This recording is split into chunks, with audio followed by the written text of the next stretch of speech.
Hey, welcome back to Two Guys in the Outdoors. And like Bob and I promised you, we were going to bring you a series of videos for this spring. And like always, we kind of cater to the beginners. Um, so we're going to talk about friction caws, how friction caws work, and how to prep them and keep them working and all that good stuff. And so I'm going to start with, my one of my favorite caws, and that's I call it a pot caw. These come in all kinds of different surfaces. You see, this one's a slate, this one's a glass. And if you notice, when you purchase a friction caw, a lot of times it will come with some type of abrasive, sandpaper or whatever. And some people do a pretty good job with it. Some people, don't, or they're not aggressive enough. So this caw is exactly what I mean. If you notice, on all of my caws, I only prep one half of the caw. All right. The reason I do that is I am able to, number one, let's talk about prep. So I'm using sandpaper, and I sand in one direction, left to right, or for the camera view, up and down. But I'm sanding side to side. And I only do half of my caw. The reason I do that is I can position that caw in my hand, and I am using my striker, which is the other portion of the caw, and I'm going to prep the end of that striker. I'm going to smooth it up, not smooth it up, but rough it up. All right. And I'll go back to why I prep it halfway and I only go left to right, is because now when I'm using my striker, I'm going against the grain.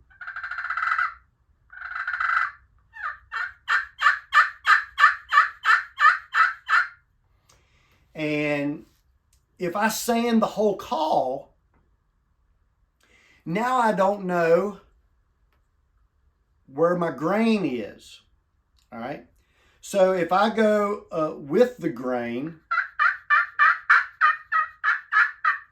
all right, it will still work, but it's not going to work as well and as long as if I go against the grain.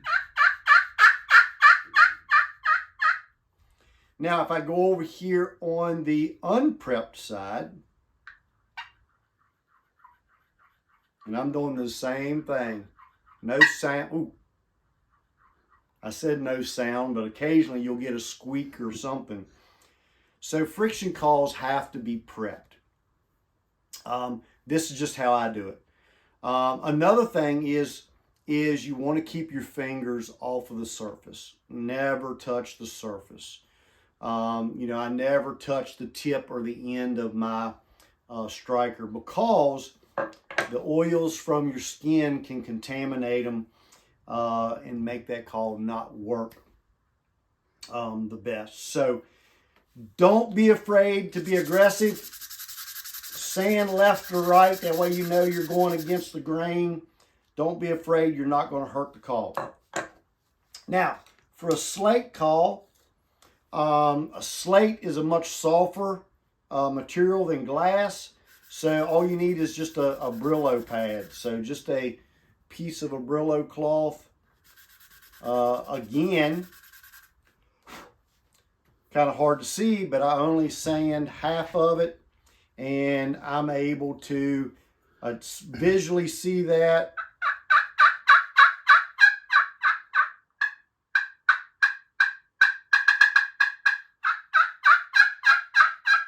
And I'm able to keep my friction caws working. All right. So the friction is created by the lines that you have put into the surface? Yep, they call them a friction coil because there's two pieces rubbing together, and those pieces have to be roughed up or rough in order to create the sounds of a wild turkey. So it's kind of like a vibration? Yep. Okay. Yep. So now we'll go to a box call. Again, it's another friction call. We've got the paddle here on top. We've got the actual box underneath. And again, you're rubbing those two rough edges together.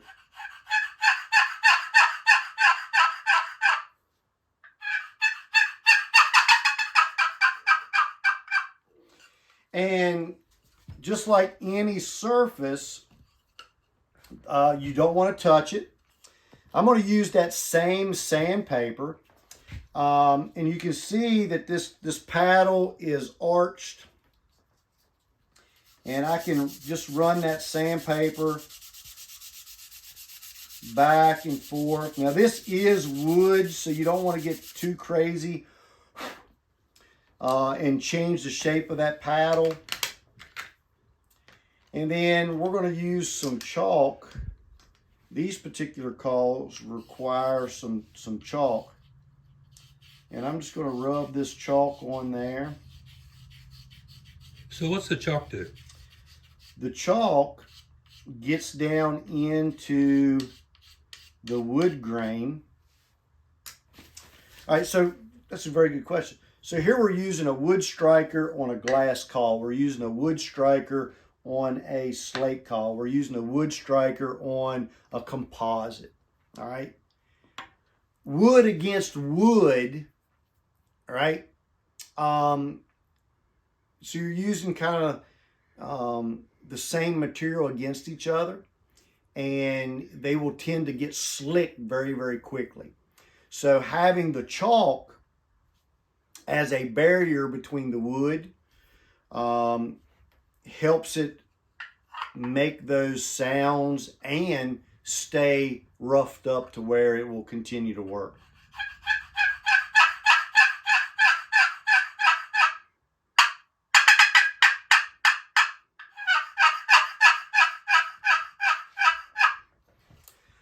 And sometimes you even have to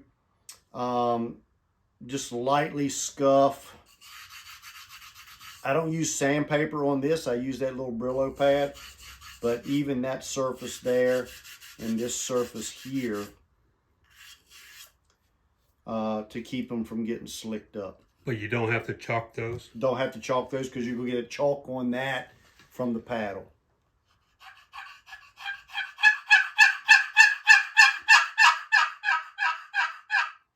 And if you notice, if you can see, there's already a small place there that's starting to wear that chalk off.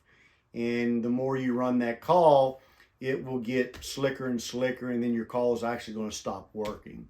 Or it'll stop sounding like a turkey, if that makes sense. All right. Now, when I carry this friction call, I just take a hairband and spin it, flip it up over the paddle, slide it down to the highest point. Well, so you do that to keep it from touching? Keeps it quiet as I walk. Yeah. And it keeps it from riding on the surface. That way it's ready to go and it won't smooth up or damage that surface as you're. So now I can walk and do whatever. And plus that little hairband keeps that slightly separated to where my chalked and prepped surface is ready to go. All right. Now a push-pull is another type of friction call.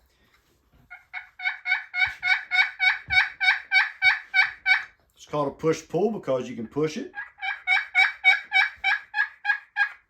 or you can pull it.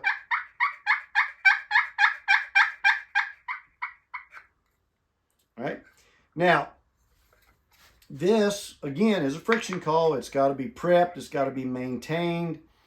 So here, I'm just going to slide this, if I can get that out of there.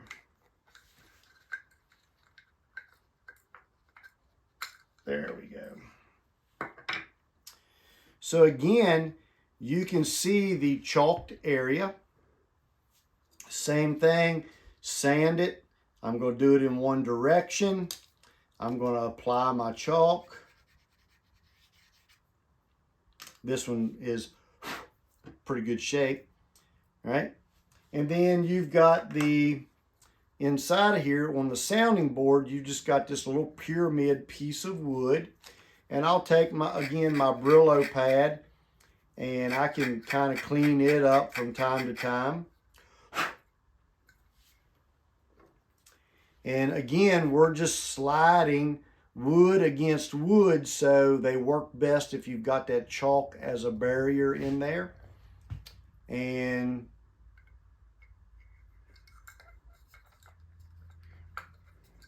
just like all of the rest of our friction cauls,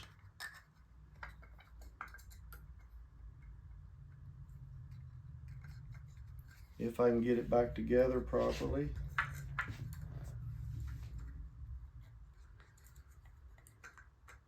There we go.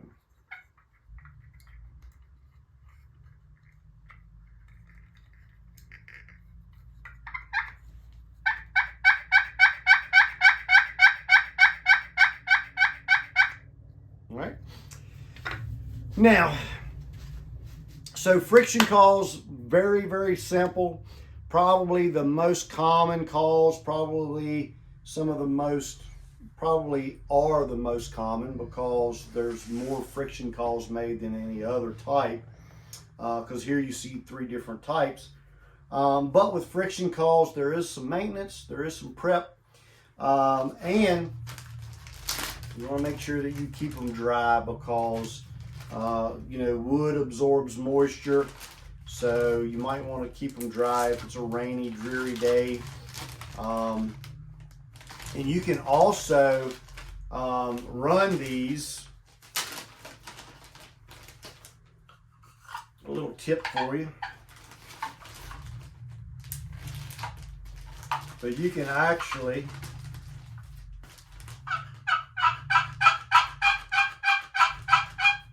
run those inside of a plastic bag in bad weather days, and you ain't got nothing to worry about. So that would apply to the push-pull caul. Absolutely. Too, but not necessarily the 2 pockets. Yeah, it's kind of hard to maneuver that bag around, but you know, just to